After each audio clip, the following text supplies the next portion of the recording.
Jean chapitre 11. Nous commençons au verset 1. Il y avait un homme malade, Lazare de Béthanie, village de Marie et de Marthe, sa sœur. C'était cette Marie qui oignit du parfum du Seigneur et qui lui essuya les pieds avec ses cheveux, et c'était son frère Lazare qui était malade. Les sœurs envoyaient dire à Jésus: Seigneur, voici celui que tu aimes est malade.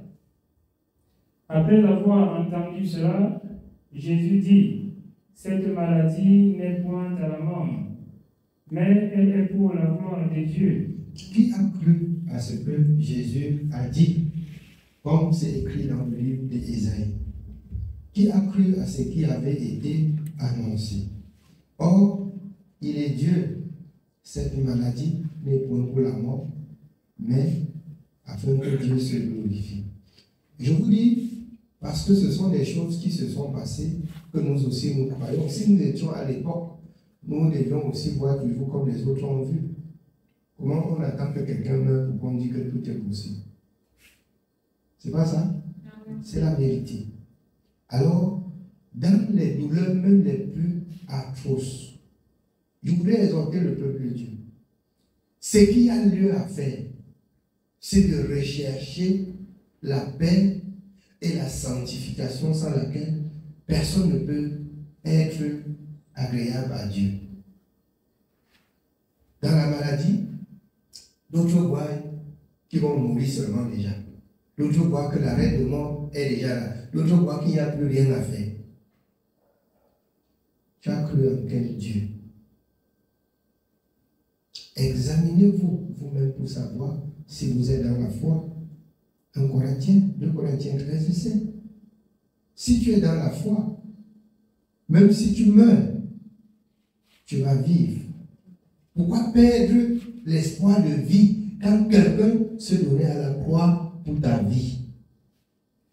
C'est en croyant, selon Hébreux 11, que cela est possible. Mais si tu perds la foi, cela n'est plus possible. Je me souviens, quand j'étais malade, il y avait des nuits que j'étais entièrement raide. Bon, quand je reviens à moi, je dis, bon, si je meurs, si Dieu trouve que c'est la mort, que je meurs, mais je sais une chose, si je suis utile, je ne peux pas mourir. Si je suis utile pour son service, je ne peux pas mourir. Jusqu'à ce que la mission soit accomplie. Tu peux mourir si tu n'es pas utile pour Dieu. Vous pouvez bien comprendre pourquoi je vous dis, ne venez pas dans la maison de Dieu être des pots de fleurs. Rendez-vous utile à l'œuvre de Dieu et Dieu prendra soin de vous. On pense qu'on vient à l'église entendre le serviteur parler. On pense qu'on vient à l'église regarder le serviteur. On pense qu'on vient, on a favorisé le serviteur qu'on vient à l'église. Ne venez plus. On ne flatte pas. Quelqu'un qui a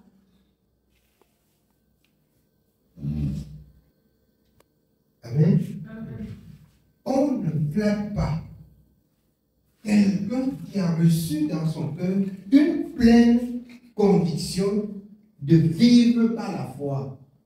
Vivre par la foi, c'est Romains 14, 23. Tout ce qui n'est pas le fruit d'une conviction est péché. Quand tu es convaincu que ce que Dieu a dit, que même si je meurs, je vais vivre. Je vais dire, même dans les souffrances les plus atroces, tu dis même, si je meurs, je vais voir Dieu. C'est incroyable que si je meurs, je vais voir Dieu. Même si tu meurs, tu vas vivre pour Dieu. Mais si tu perds l'espoir, ça veut dire que tu crois que ce que Dieu a dit n'est plus ça. Et c'est incroyable que ça devienne possible. Tu pars en enfer pour rien. Tu déménages dans le repos pour l'enfer pour rien, dans ton état d'être.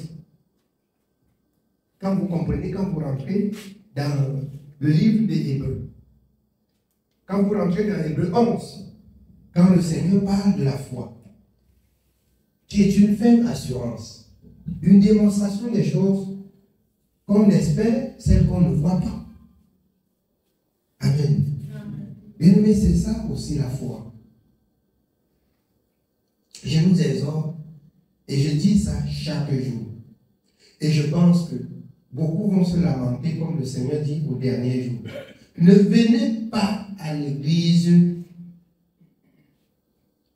pour plaire, pour accompagner. Ne venez pas en croyant que vous venez pour faire du bien, soit à votre conjoint. Venez à l'église pour le salut, pour la vie éternelle pour laquelle vous avez été appelés. Et si vous le faites de tout votre cœur, cela est possible. Mais si vous venez parce qu'on va dire quoi? Vous êtes à l'église sans être à l'église. Même des décennies, vous passez le temps à l'église, vous perdez le temps, vous ne rachetez pas le temps. Il vaut mieux pouvoir aller faire la vie du monde normalement pour entrer en enfer et ne pas regretter. Sachant que vous avez eu pour vous dans le monde. Voilà. Non, je veux le repos auprès de Dieu. Moi, je veux le repos auprès de Dieu. Le repos de Dieu commence ici sur la terre. Je vous donne la paix, je vous donne ma paix, je vous laisse la paix. Je ne donne pas comme le monde la donne. En vérité, on a développé la médecine pour donner un peu de paix. C'est pas ça? C'est la science du monde. Mais si tu souffres et que c'est une maladie spirituelle, la science du monde ne peut pas guérir. Vous comprenez la différence? Tu vas aller là, ça fait mal. On te place un peu de perfusion, la douleur calme.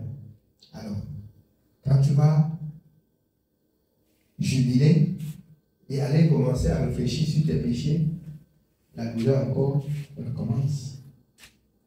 La mauvaise vie, la mauvaise conduite, ça recommence. Regardez-moi bien. Vous allez me regarder comme ça, vous pensez que je vais changer. Je ne vais pas changer. Je vais toujours vous parler comme ça. Et vous allez, si longtemps que vous péchez, vous aurez des douleurs. Vous auriez des douleurs. Vous pensez que je parle, je raconte des choses, je parle, vous me regardez-moi bien. Ça va être comme ça. Vous péchez, vous auriez des douleurs sans aménagement. C'est la vérité, c'est la parole de Dieu qui dit. Amen. Oui, bien aimé. On continue. Continuons au verset 4. Après avoir entendu cela, Jésus dit, cette maladie n'est point à la mort, mais elle est pour la gloire de Dieu, afin que le Fils de Dieu soit glorifié par elle. Afin que le Fils de Dieu soit glorifié par elle. Toi aussi, tu peux être malade par une maladie qui doit conduire à la mort. Et toi qui as la foi, et cette maladie récurrente, que le monde sait que quand ça te prend, quand ça t'atteint, tu ne peux plus vivre. Vous voyez, un Jésus qui te dit, va témoigner dans le monde. Va témoigner dans le monde. Que ce qui est impossible aux hommes est possible à Dieu. Au lieu de croire, de le faire, on se lamente, on pleure, on veut, on voit la fin. C'est vrai, tu appelles la fin vient. Tu appelles la fin vient. Amen. Oui, bien aimé. Or, Jésus aimait Marthe et sa sœur et Lazare. Lors donc qu'il lui apprit que Lazare était malade, il resta 2 jours encore dans le lieu où il était, et il dit ensuite aux disciples, retournons en Judée. Les disciples lui dirent, Rabbi, les Juifs tout récemment cherchaient à te lapider et tu retournes en Judée. Alors, voilà quelqu'un qui marche par l'esprit, par la foi. Il ne marche pas sous la pensée des hommes. On voulait te tuer là-bas. Tu retournes là-bas chercher qui? Tu retournes chercher qui? Il a dit, cette maladie-là, c'est pour la gloire de Dieu. C'est réservé au Fils de l'homme, pour qu'on connaisse qui est le Fils de l'homme. Toi aussi, tu peux souffrir pour qu'on connaisse qui est enfant de Dieu et qui ne l'est pas. Amen. Mais si tu souffres et tu oublies que tu es un enfant de Dieu, vraiment c'est marrant pour toi. C'est regrettable, c'est lamentable, c'est l'ignorance. C'est l'ignorance. Après, vous allez venir à l'église, quoi seulement. Hein? On croit quoi? Vous allez croire seulement, tout est possible. Ça arrive là où Dieu veut montrer que tout est possible, vous dites non. Vous dites que ce n'est pas possible, Seigneur. Vous dites que ce n'est pas possible. Amen. Amen. Oui, bien aimé. On continue. Nous sommes au verset 9. Jésus répondit, n'y a-t-il pas 12 heures au jour? Si quelqu'un marche pendant le jour, il ne bronche point, parce qu'il voit la lumière de ce monde. N'y a-t-il pas 12 heures le jour? Si quelqu'un marche pendant le jour, il ne fera pas quoi? Il ne bronche pas. Écoutez ce que ça veut dire. Si tu n'es pas un voleur, si tu n'es pas un brigand, et qu'on dit qu'on t'attend là pour te mettre en fait, si tu n'as pas volé, tu as peur de quoi? Tu as peur de quoi? Tu as pris quoi? Je marche librement. Il n'a rien pris chez quelqu'un. Il marche librement. Le jour, c'est la lumière. Le jour, c'est la vérité. Le jour, c'est la justice. Le jour, c'est la sainteté. Il marche le jour. Il ne craint rien. C'est ce qu'il voudrait dire aux disciples. Quand vous croyez qu'on va me tuer là, je n'ai pas peur. Je n'ai pas peur. Amen. Amen. Beaucoup de vos frères avaient dit, même que je ne mettrai plus pied à Magnon. Et que si je passe, c'est le voir. Depuis plus d'un an, je pars là-bas. Et je ne vois rien. C'est plutôt eux qui sont en train de voir. Ils sont en train de voir. Mais au juste, je vais vous dire, je prie Dieu que rien de mal ne leur arrive. Je prie Dieu, comme de ce jour, on se retrouve encore à la même table pour rendre grâce à Dieu et servir Dieu. Parce que si chacun devrait parler à son frère selon Zacharie 8,16, la vérité, ils diront qu'on se trompait. Ils diront qu'on se trompait. Et on bénira et on retournera la gloire à l'Éternel. Je n'ai rien contre eux. Mais il arrive seulement que les gens sont ignorants. Et au moment où il faut prendre la décision de reconnaître qu'on a été ignorant, on devient incrédule. On devient plutôt incrédule. C'est l'orgueil. Or, la parole, l'humilité précède. Quoi? D'abord, l'orgueil précède la chute. Ne soyez pas orgueilleux. Si tu trouves que la parole de Dieu te reprend, repens-toi. La repentance, c'est la clé du salut. La repentance, c'est la clé du salut.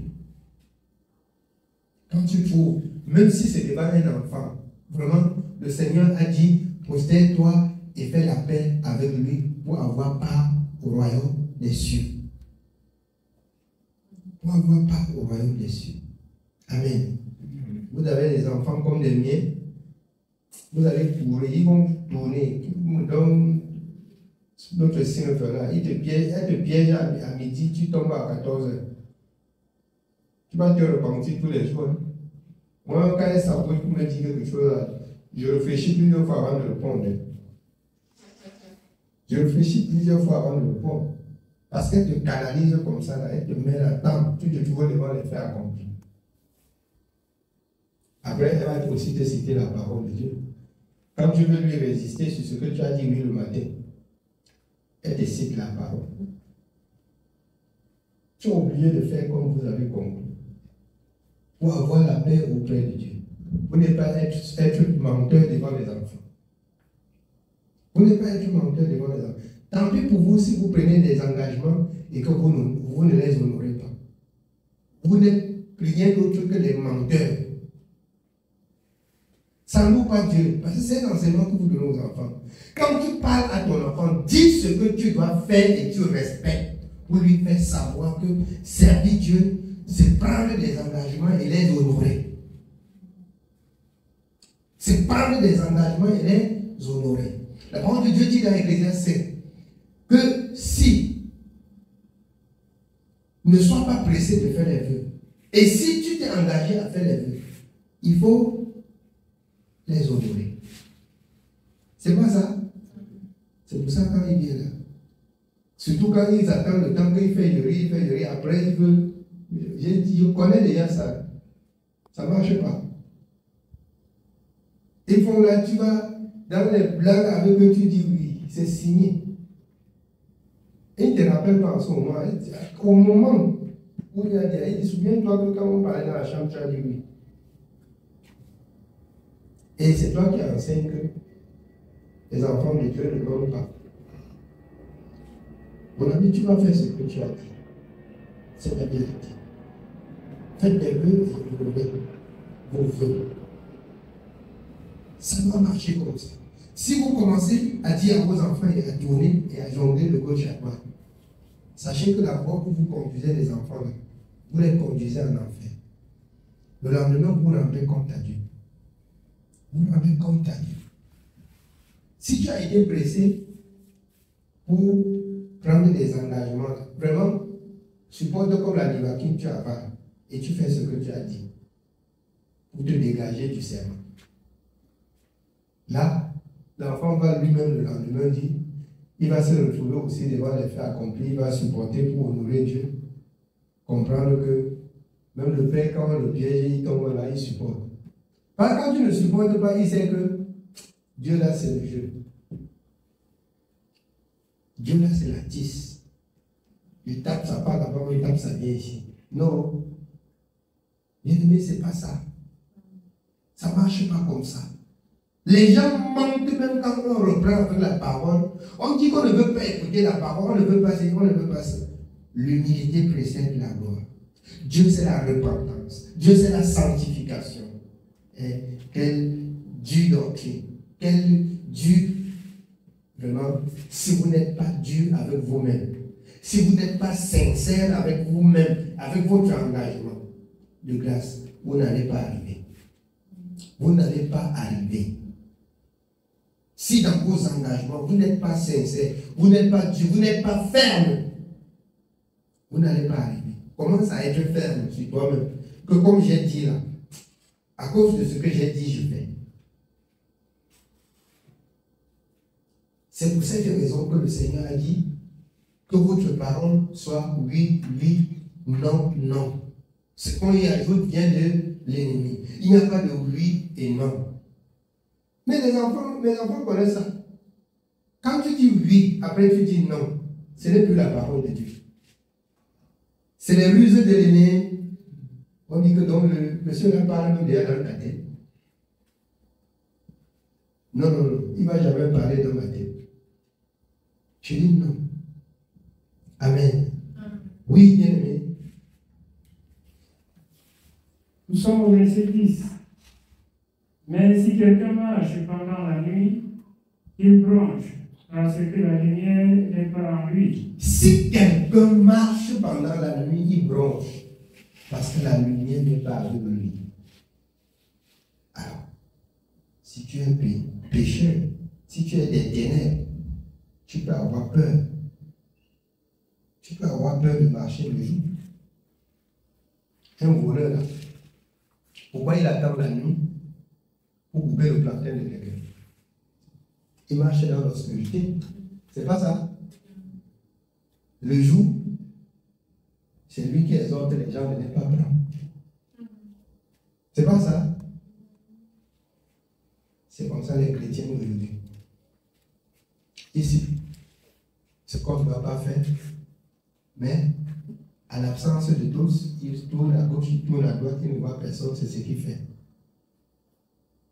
C'est pour cette raison que le Seigneur a appelé les autres incrédules et pharisiens. Parce qu'ils disaient et ils ne faisaient pas. Ils honoraient le Seigneur de bouche, mais le cœur Seigneur. Le cœur loin du Seigneur. Oui, bien, on continue. Après ces paroles, il leur dit, Lazare, notre ami, dort. Lazare, notre ami, dort. Mais les gens voyaient que Lazare était déjà mort. Et la gloire de Dieu devait s'éclater. Oui, bien. Mais je vais le réveiller. Les disciples lui disent, Seigneur, s'il dort, il sera guéri. Jésus avait parlé de sa mort, mais il crut qu'il parlait de l'assouplissement du sommeil. Alors Jésus leur dit ouvertement, Lazare est mort, et à cause de vous, afin que vous croyiez, je me réjouis de ce que je n'étais pas là. Il est mort à cause de vous, afin que vous croyiez. Parce que ce qu'il enseignait, on ne croyait pas que ça pouvait être la vérité, que Dieu pouvait réagir ainsi. Parce qu'il avait dit, si quelqu'un meurt, il est en Christ, il vivra même s'il meurt. Il dit, c'est à cause de vous. C'est pourquoi vous voyez que la parole de Dieu est selon la vérité. Il y a beaucoup de Thomas aujourd'hui, s'ils ne voient, ils ne peuvent pas croire.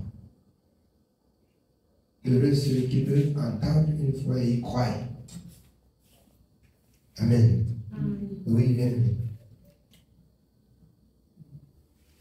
Mais allons vers lui.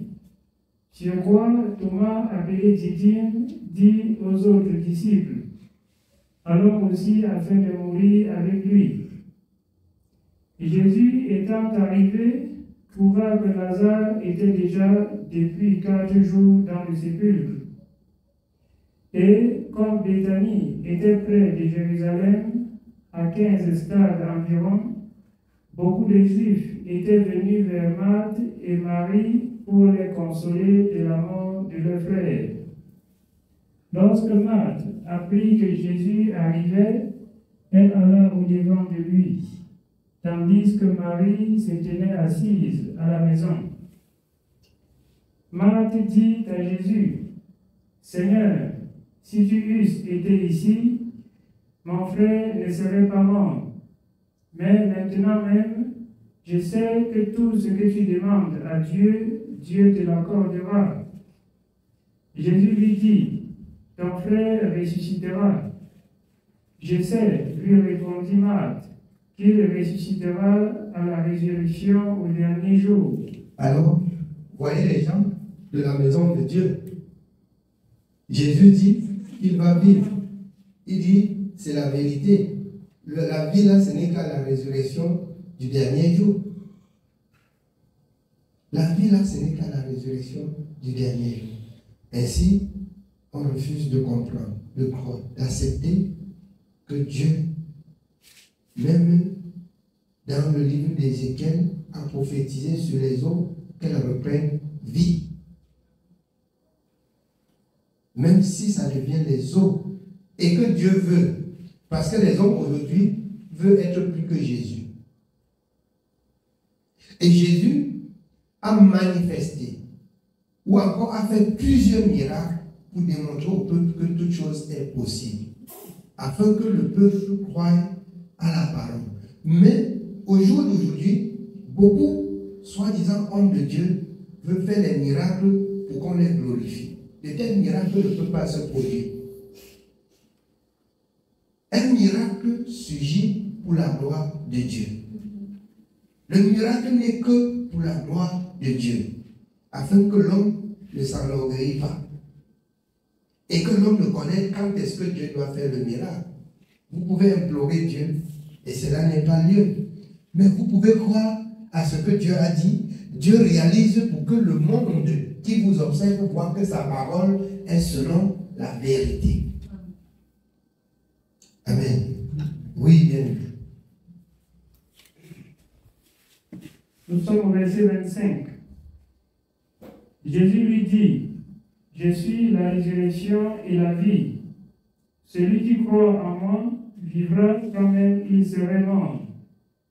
Et quiconque vit et croit en moi ne mourra jamais. crois-tu cela?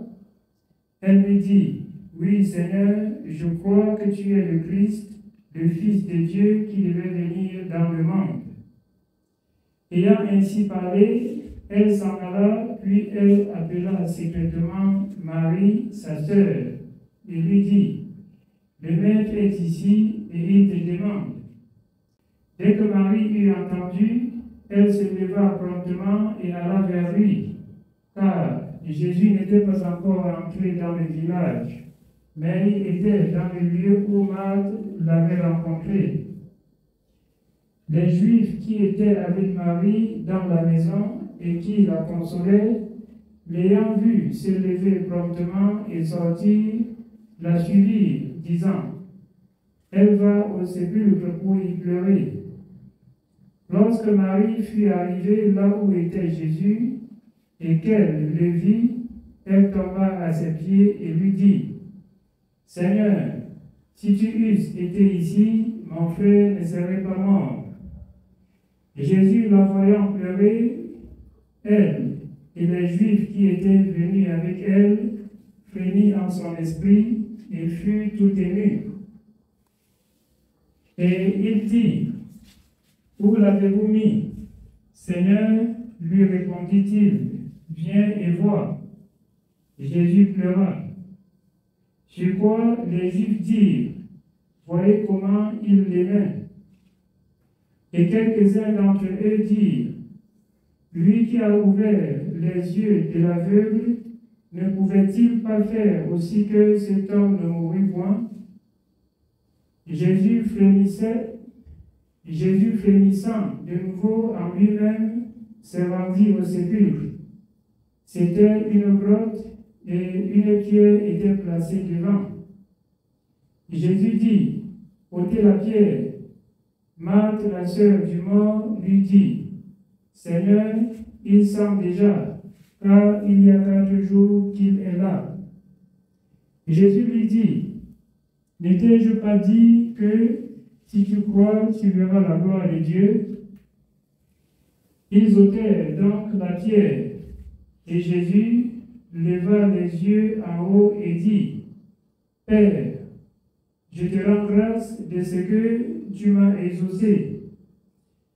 Pour moi, je savais que tu m'exauces toujours, mais j'ai parlé à cause de la foule qui m'entoure, afin qu'ils croient que c'est toi qui m'as envoyé. Ayant dit cela, il cria d'une voix forte, Lazare, sors. Et le mort sortit, les pieds et les mains liés de bandes, et le visage enveloppé d'un linge. Jésus leur dit, déliez-le et laissez-le aller. Plusieurs des Juifs qui étaient venus vers Marie et qui virent ce que fit Jésus crurent en lui. Mais quelques-uns d'entre eux allèrent trouver les pharisiens et leur dire ce que Jésus avait fait. Alors les principaux sacrificateurs et les pharisiens assemblèrent le Sanhédrin et dirent, que ferons-nous? Car cet homme fait beaucoup de miracles. Si nous le laissons faire, tous croiront en lui, et les Romains viendront détruire notre ville et notre nation. L'un d'eux, Caïphe, qui était souverain sacrificateur cette année-là, leur dit, vous n'y entendez rien. Vous ne réfléchissez pas qu'il est dans notre intérêt qu'un seul homme meure pour le peuple et que la nation tout entière ne périsse pas. Or, il ne dit pas cela de lui-même, mais étant souverain sacrificateur cette année-là, il prophétisa que Jésus devait mourir pour la nation. Alors, il a dit des choses qu'il ne connaît pas. Mais il disait en face de la foule pour que la foule se calme, qu'il faut qu'on élimine une personne pour que les gens soient en paix. Qu'on le tue pour que les gens soient en paix. Or, la véritable paix nécessitait que Jésus soit crucifié, qu'il soit crucifié et qu'il ressuscite pour donner la paix. Mais ce n'est pas ce genre de paix-là qu'il voulait donner, mais il a formulé une prophétie que lui-même il ne connaissait pas. Amen. Oui, bien aimé. Nous continuons au verset 52. Et ce n'était pas pour la nation seulement, c'était aussi afin de réunir en un seul corps les enfants de Dieu dispersés. Dès ce jour, il résolut de le faire mourir. C'est pourquoi Jésus ne se montra plus ouvertement parmi les Juifs, mais il se retira dans la contrée voisine du désert, dans une ville appelée Éphraïm.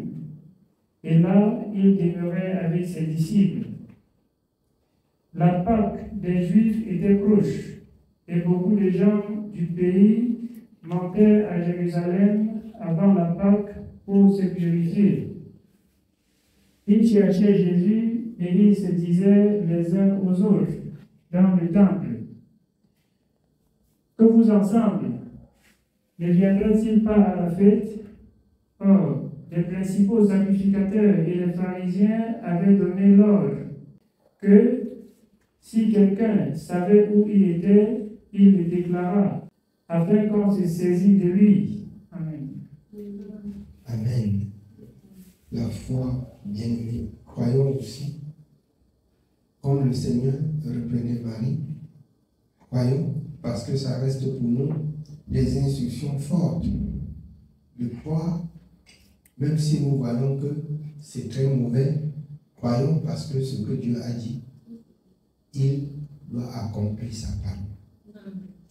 Il doit accomplir sa parole. Pour ceux qui croient, uniquement pour ceux qui croient. Amen. Que le Seigneur nous bénisse sur le message de ce soir.